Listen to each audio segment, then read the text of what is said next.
तो फाइनली ढूँढ ही लिया आपने। हाँ, मुझे उम्मीद थी आप ढूँढ लोगे। आज की इस वीडियो में मैं आपको बताऊँगा कक्षा 10 हिंदी हरियाणा बोर्ड की किताब है आपकी नैतिक शिक्षा, जो कि नई किताब इंट्रोड्यूस हुई है।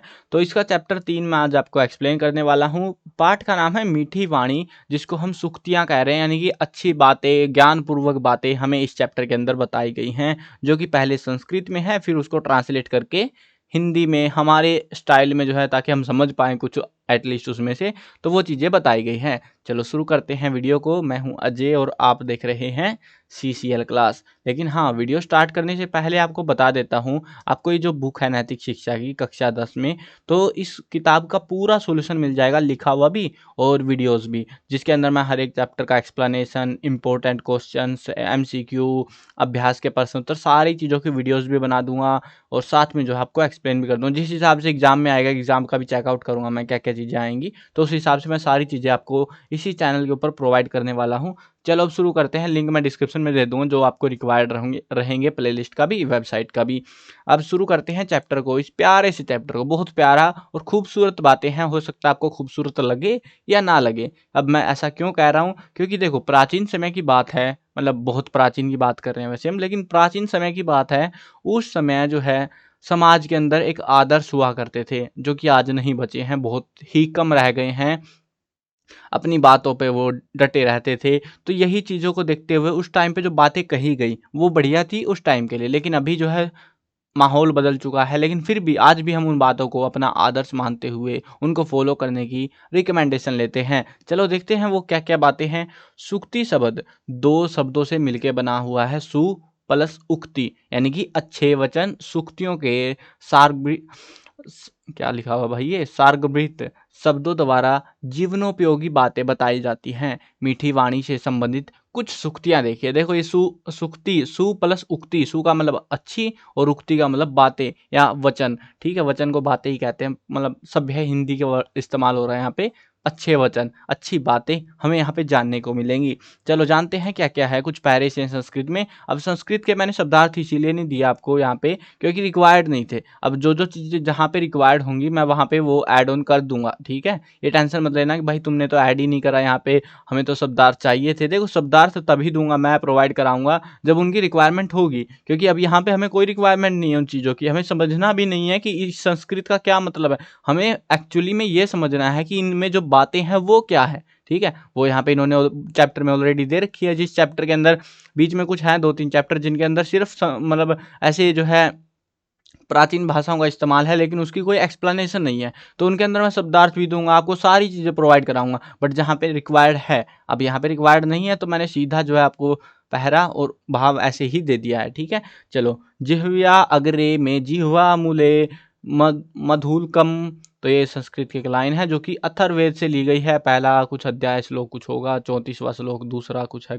मतलब जो भी है मेरे को आइडिया नहीं है इन चीज़ों के बारे में। जो संस्कृत पढ़ाते हैं उनको पता है भाई, मैंने अभी संस्कृत नहीं पढ़ाई, ना मैंने पढ़ी है इतनी ज़्यादा, तो आइडिया है, एस्टिमेटेड है। कुछ श्लोक के अंदर जैसे हमारा चैप्टर के अंदर ऐसे होता है ना पोर्शंस, वैसे वैसे अथर्ववेद के अंदर जो है ये अलग अलग खंड पोर्शंस बने हुए हैं, तो वो चीज़ें हैं ये। ठीक है, वो नंबरिंग है, एग्जैक्टली ढूंढना हो ना अगर आपको अथर्ववेद में, तो पहले अध्याय या श्लोक जो भी रहे होंगे उसके अंदर 34वें नंबर पे जाके दूसरा, तो ऐसा कुछ दूसरा पेज नंबर होगा प्रोबेबली, तो ऐसा कुछ करके आप ढूंढ सकते हो अथर्ववेद में ये वाली लाइन को। बस इसके लिए ये जो है हमको यहाँ पे दिया होता है। चलो यहाँ पे देखते हैं इसका भाव क्या है। जहाँ वैदिक ऋषि मीठी वाणी के महत्व को दर्शाते हुए कहते हैं, वैदिक ऋषि का मतलब है जो प्राचीन थे, प्राचीन काल के जो ऋषि मुनि थे, वो मीठी वाणी के बारे में बताते हैं। मेरी जीवा, जीवा होती है जीभ से, कि अगले भाग, अगर भाग होता है अगले हिस्से में मधुरता रहे, मतलब मेरी जो जबान है वो अच्छी बातें ही बोले, वो ये कहना चाह रहे हैं। मेरी जीभ के मूल भाग में मधुरता रहे, और मेरा जो जीभ का मूल भाग है उसके अंदर मधुरता रहे। यानी कि जीभ कैसी होती है, हमारा मुंह जो है, मैं ऐसे काम चलाओ बना रहा हूँ, ठीक है, ये हमारा मुंह हो गया और ये हो गई हमारी जीभ। अब ये जो जीभ है थोड़ी अजीब सी लगेगी, स्किप कर देना। अब यहाँ पे देखो ये जीभ का जो अगले वाला हिस्सा नहीं, ये वाला, इसमें तो बोल रहे हैं कि यहाँ पे मधुरता रहे, जीवा के अगर भाग में मधुरता रहे, मूल भाग में मधुरता रहे, यहाँ ये वाले हिस्से में मधुरता, मतलब बेसिकली हम जो भी बोले वो बहुत ही खूबसूरत बोले, अच्छी बातें बोले। मधुमती वाचा उदेयम, अथर्ववेद में, अरे ये क्या हुआ, ये शायद अलग से पैरा दे रखा था क्या, कोई स्किप हो गया शायद से। लग तो ऐसा ही रहा है। चलो कोई ना, एंटर मार दूंगा मैं, यहाँ पे एक एंटर की रिक्वायरमेंट थी। चलो कोई ना, यहाँ तक है इसका मतलब। अब ये जो है अलग लाइन है, मधुमती वाचा उदेयम, अथर्ववेद में से लिया गया है। यानी कि इसमें क्या कहा गया है, मैं जो बोलूँ वह मधुरता से भरा हो, यानी कि वो बहुत ही खूबसूरत हो, कह सकते हो। ऋषि मुनि क्या कहते थे, जो भी बातें बोलो अब अच्छी बातें, मधुर बातें बोलो। अब मधुर बातें क्या होती है अगर आपको नहीं पता तो सिंपली गुस्से में मत बोलो भाई, प्यार से बोलो, ठीक है। वो चीजें यहाँ पे कहने की कोशिश हो रही है। प्रिय वाक्य पर दानेन सर्वे तुष्यन्ति जंतवः, तस्मात् तदेव वक्तव्यम वचने का दृढ़ता। ये चाणक्य नीति के अंदर से लिया गया है। चाणक्य नीति समझते हो ना, ये जो है मौर्य काल के दौरान लिखी गई थी, मतलब इन वेदों के काफी अरसे बाद, ठीक है। ये जो है चाणक्य, सबको पता है, अर्थशास्त्र उसने किताब लिखी थी, तो वही वैसी एक किताब है चाणक्य नीति, जिसमें हमें पढ़ने को पता लगता है 16वां कुछ श्लोक अध्याय कुछ होगा, वहां पे लिखी गई है ये बात। अब यहाँ पे मतलब क्या है, प्रिय वचन बोलने से सभी जीव खुश हो जाते हैं। प्रिय वचन का मतलब प्यार से बातें करने से सभी लोग खुश हो जाते हैं। इसीलिए मीठा बोलने में हमें दृढ़ता नहीं दिखानी चाहिए। हमें जो है ऐसे बोल सकते हो कि कायरता नहीं दिखानी चाहिए। हमको जो है ऐसे प्यार से बातें करनी चाहिए भाई, बेफालतू में गुस्से में बातें नहीं करनी चाहिए। वो चीज़ यहाँ पे बताने की कोशिश हो रही है। चलो अगले वाले में देखते हैं। अभी तक हम क्या समझ के आए हैं, अभी तक हम ये समझे हैं कि भाई अच्छी और मीठी प्यार भरी वाणी से में बोलना चाहिए। एक लाइन ध्यान रखोगे, ठीक है। चलो आगे बढ़ते हैं, क्या क्या चीज़ें थी हमारी। अब हाँ, ये वाला तो हो गया है। वाण्येका समलं करोति पुरुषया संस्कृता धार्यते, क्षीयन्ते खलु भूषणानि सत्तम वाग्भूषणम भूषणम। तो ये जो है नीति शतक नाम की कोई पुस्तक है, तो उसमें से लिया गया हमारा। अब इसका मतलब क्या है, केवल संस्कार युक्त वाणी ही पुरुष को अलंकृत करती है। यानी कि संस्कार युक्त का मतलब है हमारे अंदर जो संस्कार है वो झलकते हैं, हम जो बोल रहे होते हैं उसके अंदर थ्रू। तो अन्य सारे आभूषण तो नष्ट हो जाते हैं, केवल वाणी रूपी आभूषण ही एकमात्र आभूषण है जो शाश्वत है, यानी कि जो अनंत तक रहेगा। यानी कि अगर आप अच्छी बातें बोलते हो, लोगों के साथ अच्छा व्यवहार कर रहे हो बेसिकली, तो वो जो है बात आपकी वो लंबे अरसे तक जिंदा रहेगी। लेकिन अगर आप गाली गलौज या तुच्छ प्राणी हो तो आपके कोई नहीं याद करने वाला। तो यहाँ पे वही बात हो रही है, आपकी वाणी में जो है आपके संस्कार झलकते, आप कैसी व्यक्ति थे, तो वो चीज़ जो है आभूषणों की तरह नहीं है जो कि नष्ट हो जाए, ये शाश्वत होती है, अनंत काल तक रहती है। जैसे कि हम भगवत गीता पढ़ते हैं, रामायण की बातें पढ़ते हैं, तो वो चीज़ें अनंत काल से चली आ रही है ना, अनंत तो नहीं है, मतलब काफ़ी लंबे अरसे से चली आ रही हैं। तो वैसी सी बात यहाँ पे कहने की कोशिश हो रही है। मधुर वचन है औषधि, कटु वचन है तीर, सरवन दास है संचर, साले सगल शरीर। ये जो है रैदास ने लिखा हुआ है, कवि है ये भी। तो इसने जो है क्या मतलब, ये जो है काफ़ी मतलब ये वेद वगैरह ना, ये काफ़ी पहले लिखे गए थे। ये जो है ये एक अलग सी भाषा है, कुछ नाम ध्यान नहीं आ रहा मेरे को अभी फ़िलहाल के लिए, बट जो भी है, जब मतलब संस्कृत जब प्रचलन संस्कृत का खत्म हो चुका था ना, तो उसके बाद ये जो है खड़ी बोली या मिक्सअप सा करके कुछ अवधी भाषा या ऐसी कुछ भाषा है शायद से, तो ऐसी भाषाएं हमें देखने को मिलती थी, लोकल भाषाएं बेसिकली उस टाइम की। तो रैदास ने जो है मीठे वचनों को सुखद औषधि के समान बताया है। कैसी औषधि है, सुखद औषधि के समान उसने बताया है। और कटु वचनों को तीर के समान तीखा बताया है कि तुम अगर मतलब ऐसा है कि आप प्यार से अच्छी बातें बोल के किसी का दिल जीत सकते हो, और बेकार सी बातें बोल के अगले को तीर घुसा सकते हो, मतलब बातों से मार देते हैं ना, ऐसे बात मतलब हमें सुनने को मिलती है कि तुमने बातों बातों में अगले का कत्ल कर दिया। तो वो वाली बात हो जाती है यहाँ पे कि जो है ना, हमारे जो शब्द है वो अगले की मानसिकता को काफी आहत पहुंचा सकते हैं। सो जो भी बोले अच्छा बोले हैं। तीर लगने पर दर्द देता है, परंतु कटु वचन रूपी तीर बिना लगे ही केवल कटाक्ष द्वारा सालता रहता है। मतलब कि वो लंबे समय तक हमें दुखता रहेगा। किसी ने भाई अरे यार इस बंदे ने ये बात बोली थी मेरे को, मतलब उसने कहीं से आपको चोट लग गई, किसी ने आपको धोखा दे दिया, चोट मार दी, कोई बात नहीं, वो ठीक हो जाएगी। लेकिन ये जो दुख है ये लंबे अरसे तक, आपके जीवन काल तक ये बना रहेगा। तो इसीलिए जो है आप कोशिश करो, आप अच्छे वचन बोलो, और आप जो है मीठे वचनों के माध्यम से अगले को राहत पहुंचाओ, उसको खुशी मिलेगी। अगर आपको जो है बाद में कभी कोई दिक्कत आती है, तो अगर किसी ने पहले आपकी हेल्प करी होगी, आपको याद आएगी यार उसके बाद, यार वो कितना बढ़िया बंदा था।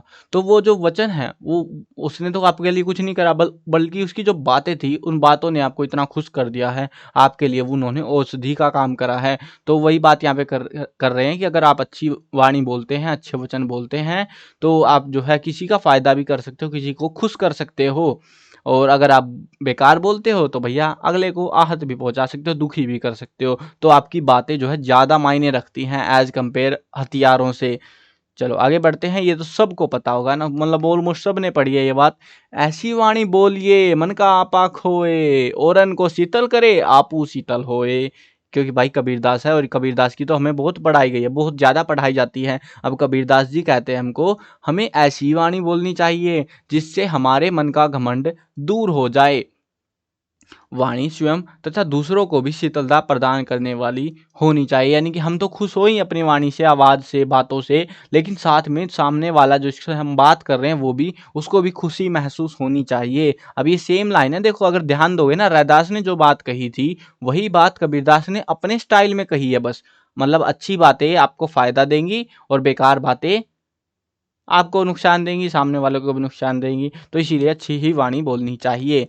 तुलसी मीठे वचन ते सुख उपजत चहुओर, बसी करनी है मंत्र है परिहरू बचन कठोर। ये तुलसीदास जी कहते हैं कि मीठी वाणी से चारों ओर सुख जन्म लेता है। क्या जन्म लेता है? देखो यहाँ पे लिखा हुआ है ना, वचन ते सुख उपजत, सुख जो है उपजता है, जैसे अनाज उगता है ना, वैसे ही जो है सुख उगता है अगर आपकी बातें अच्छी है, मीठी वाणी है। और इसीलिए जो है कठोर वचनों को छोड़कर मीठे वचन बोलने चाहिए। यही वशीकरण का मंत्र होता है। वशीकरण का मंत्र समझते हो ना? वशीकरण जो है एक प्रक्रिया होती है जिससे जो है हम दूसरे व्यक्ति को अपने जाल में फंसा सकते हैं, हमारी बातें वो फॉलो करने लगेगा। तो यही है, अगर आप अच्छी बातें बोलते हो तो यही है वो वशीकरण का मंत्र। आपको मंत्रों की जरूरत नहीं है, आपकी बातें ही आपके लिए मंत्र का काम करेंगे अगर आपकी वाणी मीठी है, अच्छी वाणी है तो। भक्त कवि मूलदास जी ने भी लिखा हुआ है, सॉरी मल्लुक दास जी ने भी लिखा हुआ है। क्या लिखा हुआ है देखते हैं। मानुष बैठे चुप करे कदर न जाने कोय, जब ही मुंह खोली कली प्रकट बांस तब होए। अब ये मल्लुक दास बाणी जो है यहाँ पे पेज नंबर 36 से लिया गया है, किताब है कोई, तो उसमें से लिया गया है। अब यहाँ पे क्या लिखा हुआ है, मनुष्य जब तक चुप बैठा रहता है उसका कोई सम्मान नहीं करता। मतलब ऐसे चुपचाप जाके बैठ जाओ तुम कहीं पे भी तो आपको कोई पूछने वाला नहीं, आप चुपचाप ही बैठे रह जाओगे। जब प्रकट रूप से मुख रूपी कली खिलती है तो उसकी सुगंध चारों ओर फैल जाती है। यानी कि बोल सकते हो बेसिकली जब आप बातें करते हो किसी के साथ तो उसकी सुगंध जो है, उन बातों की जो महक है वो चारों तरफ फैल जाती है। अगर आप बात करते हो तो सामने वाला या अड़ोसी पड़ोसी आपके दोस्त और बनते जाते हैं। आपका जो है बोल सकते हो आप भी खुशी महसूस करते हो। लेकिन अगर आप गाली गलौज करते हो तो भाई आपको वो भी दुख देंगे और उनको तो दुख हो ही रहा है।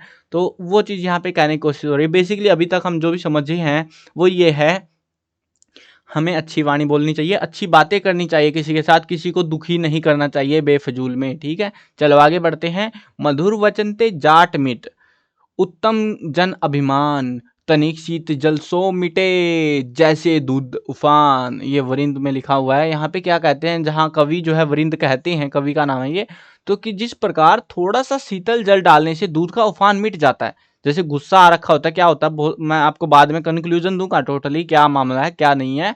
तो यहाँ पे जो है क्या होता है, जब हमारा दूध उबन मतलब उफान पे होता है, मतलब ऐसे निकलने वाला होता है किसी पतीले में या बर्तन में जिसमें हम उबाल रहे हैं उसको, तो जब उसमें हम थोड़ा सा ठंडा पानी डाल देते हैं तो वो उफान नीचे बैठ जाता है, शांत हो जाता है। उसी प्रकार मीठे वचन से व्यक्ति का अभिमान मिट जाता है। यानी कि उसको जो गुस्सा आ रहा है, जो घमंड हो रहा है उस बात का, वो घमंड मिटा सकते हो सिर्फ आपकी बातों से। तो बातें हमने पहले भी डिस्कस करी थी ना कि बातें जो है तीर के समान होती हैं, खतरनाक भी हो सकती हैं और खूबसूरत भी हो सकती हैं। तो वही बात यहाँ पे भी लागू होती है कि आपकी जो बातें हैं वो किसी के भावनाओं को भी बदल सकती है। आधुनिक हिंदी साहित्य के जनक भारतेंदु भी इस बारे में लिखते हैं। मतलब ये हम कैसे पढ़ते आ रहे हैं, प्राचीन काल, बहुत प्राचीन वैदिक काल कह सकते हो, वेदों का टाइम था। फिर हमारी भाषाएं आई, भाषाएं का निर्माण हुआ, अवधी भाषा, ब्रज भाषा, ऐसी भाषाएं आने लगी। और उसके बाद में अब हमारी हिंदी भाषा में इन बातों को आगे बढ़ते चले आ रहे हैं हम। देखी ना कभू मिश्री में मधु में, ना रसाल ईख दाख में, ना तनिक बतासा में, अमृत में पाई ना अधर में सुरंगना में, जैती मधुराई भूप सजन की भाषा में। ये भारतेंदु जो है हरिश्चंद्र ने लिखा हुआ है। अब इसमें क्या कहा गया टोटली हम समझते हैं, बहुत सारी शब्दों का इस्तेमाल हुआ है यहाँ पे, चीज़ों का इस्तेमाल हुआ है खाने पीने की, जैसे मिश्री में, शहद में, आम कोमा लगाए गए यहाँ पे, आम में, ईख में, दाख में, किशमिश में, अमृत में, रमणी के अधरों में इतना मिठास नहीं होता जितना सज्जन की मीठी वाणी में होता है। यानी कि आप इन सारी चीज़ों को जो खाने पीने के बाद जो खुशी महसूस करते हो, उससे ज़्यादा खुशी किसी सज्जन व्यक्ति की मीठी आवाज़ से महसूस होती हैं। और इसीलिए अगर आप ऑब्ज़र्व करोगे तो पता लगेगा, बहुत सारे जो है ना बाबाओं के फॉलोअर हैं, हम बाबाओं को फॉलो करते हैं, अलग-अलग भगवानों को या बाबाओं को फॉलो करते हैं। जिंदा बाबाओं को ज़्यादातर आजकल प्रचलन बढ़ चला है। तो ये क्या कारण है? सिर्फ़ आवाज़ का, क्या बोल रहे हैं वो बात मायने रखती है। हिंदी के अन्य कवियों ने भी मीठी वाणी के संदर्भ में कुछ इस प्रकार से कहा है। क्या कहा है? देखते हैं। रस विहीन जिसको कहकर रस ना बने, ऐसी नीरस बातें क्यों जाहे कहीं। तो ये बातें मतलब बोल सकते हो कि रस के बिना जो है हम जो बातें हैं, अगर उसमें मधुरता नहीं रहेगी तो वो बातें व्यर्थ है, वो नीरस हो जाती है, बेकार हो जाती है, उनका कोई मायना नहीं रहता। वैदेही वनवास 1400 ये कुछ नंबर होगा हमारा उस बुक के अंदर से। अयोध्या सिंह उपाध्याय हरिघोष ने लिखा हुआ, अरियोध ने लिखा हुआ है। सत्य सरल वक्ता की वाणी किसको नहीं लुभाएगी, घातक की तलवार धार भी मोहित होकर मुड़ जाएगी। ये जो है बालीवध ने लिखा हुआ है, श्याम नारायण पांडे ने। अब यहाँ पे इस बात से देखो, ये शब्द में अगर सिंपल है, वैसे तो हिंदी लिखी हुई है लेकिन फिर भी एक्सप्लेन कर देता हूँ इसको भी। देखो, सत्य सरल वक्ता की वाणी मतलब तुम्हारी जो बात है वो बहुत ही आसान सी है, किसको नहीं लुभाएगी। बहुत मतलब ऐसा कोई नहीं होगा जिसको वो बातें, आपकी जो प्यारी बातें हैं वो पसंद नहीं आएंगी। घातक की तलवार धार भी मोहित होकर मुड़ जाएगी। अगर कोई घातक व्यक्ति है, गुस्से में है, तलवार उठा के आ रहा है, अगर आपके वचन जो आपकी बातें हैं वो मधुर है, प्यारी है, अच्छी बातें हैं, तो उसकी तलवार की धार, वो तलवार भी अपनी हटा लेगा, आपकी उसकी तलवार की धार भी मुड़ जाएगी वहां से, क्योंकि आपने जो बातें कही हैं वो बहुत मायने रखती हैं, बहुत खूबसूरत वाणी आपने कही है। तमिल लेखक जो है तिरुवल्लुवर के जो है मीठी वाणी के विषय में कुछ इस प्रकार का विचार है। विचारों को सजाकर मधुर ढंग से व्यक्त करने वाला प्राप्त हो तो संसार शीघ्र उसके आदेश को मानेगा। यानी कि अगर जो अच्छी बातें बोलेगा, संसार उसको फॉलो करने लग जाएगा। आनंदयति सत्वानी यो ही मंगल मंजुवाक, ये जो है अज्ञात ने, मतलब अज्ञात का मतलब होता है शायद से किसी ने, पता नहीं किसने जो है ये बात कही थी, तो ये हमें पता चली है। भाव यह है कि मंगल और प्रिय वाणी जो है सभी प्राणियों को आनंद प्रदान करती है। मतलब आप अच्छी बातें करते हो, सभी को खुशी महसूस होती है, कोई दुखी नहीं होता आपकी उन बातों से।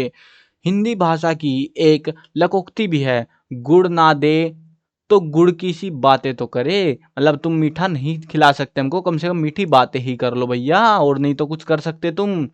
तो यहाँ पे ये था हमारा टोटल, हमारा ये चैप्टर। आई होप आपको समझ में तो आ गया होगा। बट अब कंक्लूजन देता हूँ मैं इस चैप्टर का, क्योंकि देखो हर एक चैप्टर में मैं ऑलमोस्ट कंक्लूजन दूंगा। कुछ एक चैप्टर जो मतलब सिंपल स्टोरी होंगी तो उसमें तो जरूरत नहीं है, बट यहाँ पे रिक्वायर्ड रहेगा तो मैं जरूर से आपको प्रोवाइड करूंगा, एड ऑन करूंगा यहाँ पे। तो देखो, अब यहाँ पे टोटली जो हमारा ये चैप्टर था, इस चैप्टर के अंदर बात हो रही है कि हमें अच्छी वाणी बोलनी चाहिए। अब अच्छी वाणी के यहाँ पे काफ़ी सारे फायदे बता रखे हैं। पहली बात, अगर किसी को गुस्सा आ रहा है तो उसके गुस्से को आप अपनी बातों से शांत कर सकते हो। दूसरा जो है, आप किसी को दुख हो रहा है, पीड़ाएं हो रही है, उसको आप सिर्फ बातों से ठीक कर सकते हो। आपको थोड़ा वियर्ड लगेगा ये बात कि भाई बातों से अगर किसी को चोट लगी पड़ी है तो कैसे ठीक होगा। जैसे हम लोग होता है सिंपल समझते हैं, तो जैसे क्या होता है, कई बार एक्सीडेंट हो जाता है, अरे भाई कुछ नहीं हुआ, कुछ नहीं हुआ, शांत। तो वो जो है उसकी जो बात है उससे क्या हो रहा है, वो शांत हो रहा है, उसकी भावनाएं शांत हो रही है, उसको अब वो डर नहीं है कि भैया तेरे को चोट लगी हुई है, वो शांत होता जा रहा है। तो वो चीज़ जो है मायने रखती है। अगर आप बोलोगे मर गया, हाँ कट गया कलेश तेरा, तो तड़वा ली टांग जा मर, तो ऐसी बातें करोगे तो उसको और पीड़ाएं होंगी, और ज्यादा वो महसूस करेगा भैया तेरे को चोट लग गई है उस चीज में, उस मामले में तुझे जो दुखी, मतलब हमारी बातें जो है उसको दुखी भी कर सकती है, उस दुख में भी उसको सुखी बना सकती हैं। तो ये जो बातें हैं ये हमेशा अच्छी होनी चाहिए। चलो, आप भी कोई अच्छी बातें कमेंट में लिख के चले जाना। मिलते हैं नई वीडियो में। आई होप आपको चैप्टर समझ आया होगा। मैं कवर करने वाला हूँ क्लास 1 से लेके 12th तक सभी सब्जेक्ट की video, Hindi medium English medium दोनों में होने वाली है। तो सब्सक्राइब करो और साथ में घंटी दबाओ, ताकि कोई भी अपडेट आए बिल्कुल टाइम से मिल जाए आपको। और यार तुम सब्सक्राइब करते ही नहीं हो, मैं आपके लिए वीडियो बनाए जा रहा हूँ, बस कोई ना तो देखने आता ना ही कोई सब्सक्राइब करने आता। भाई सब्सक्राइब तो कर लिया करो कम से कम, जो देख रहा है। मेरे को पता है यार तुम देखते तो, सब्सक्राइब नहीं कर रखा तुमने जरूर से। चलो कोई ना, देख लेना, तुम्हारी इच्छा है भाई, तुम अब तुम्हारी मर्जी है, जो भी तुम्हें करना है कर, बटन दबाना हो तो सब्सक्राइब कर दबा देना, नहीं तो भैया चलो मौज लो तुम भी, मैं भी मौज लेता हूँ। Bye bye.